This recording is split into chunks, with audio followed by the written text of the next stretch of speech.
let them take the girl. Yeah. The jolt we got off her felt amazing. The child served her purpose. Our armies will be assembling on both sides of the Veil now. This world will soon be ours.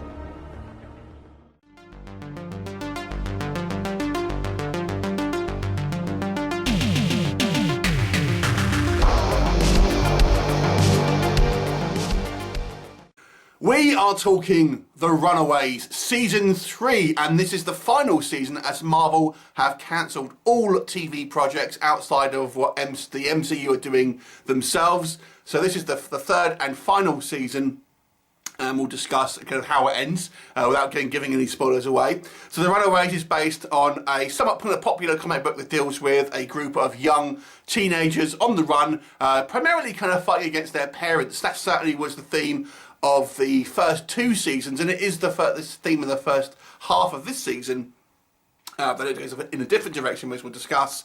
So let's talk about it. So 10 episodes. The first 5 are really kind of dealing with the ramifications from the previous 2 seasons. So if you're unawares, it essentially deals with an alien menace that is kind of the father of one of the children, and that is the kind of the primary driving force of the most of the story of the first 2 seasons. And then we have the kind of pride, which is ultimately the parents of these teenagers, all of whom are varying degrees of villainy. But the main one is this alien guy in the first 2 seasons, played by Julian McMahon. Here he is switched bodies, so he is James Masters from Buffy the Vampire Slayer. He's kind of hosting the alien now, so he is now the main bad guy, at least the initial kind of part of the season.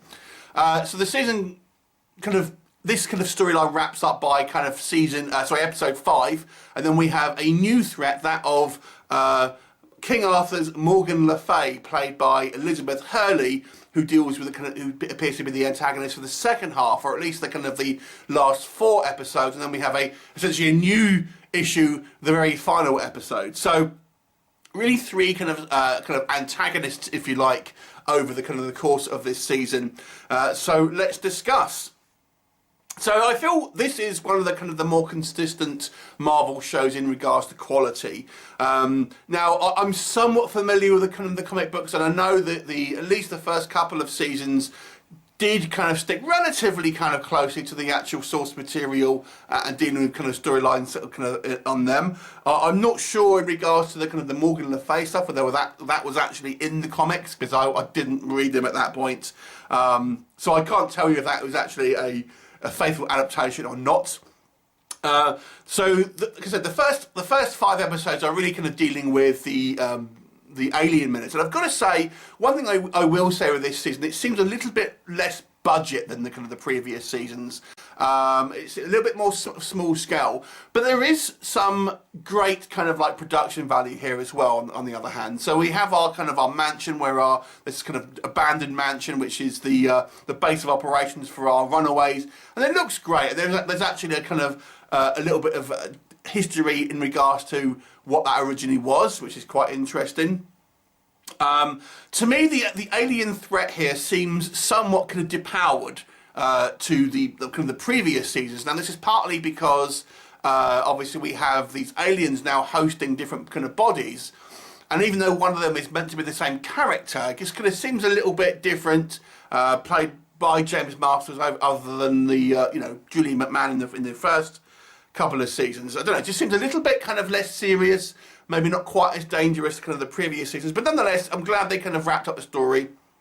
One thing I will say is, to me, the MVP of this series is Brittany Ishibashi, who plays Tina Minoru, the mother of Nico Minoru, who I think absolutely steals the show in this season, to be honest with you. Her character does so much in regards to her acting skills. When she's possessed by this alien, for example, she's like this dipsy valley girl, but then when she's normal, she's very serious and stuff like that. She has mental problems. She does a great job, if you ask me, and I think is a powerhouse in regards to her acting ability. So I really enjoyed her. But I'm going to say that, to be fair, the acting is all pretty strong with this series. I never really felt like this went too kind of too cheesy. Now, there is an episode, I think it's episode 8, which actually has Cloak and Dagger from their own series kind of guest star in this sort of season. Now, I didn't like Cloak and Dagger, I know we're just fans, but I just thought that was too cheesy, too kind of soapy and melodramatic, and I didn't think the acting was brilliant in that one. And if you ask me, they kind of stand out a little bit in this. I don't think although it's fun to have a crossover, it's fairly throwaway.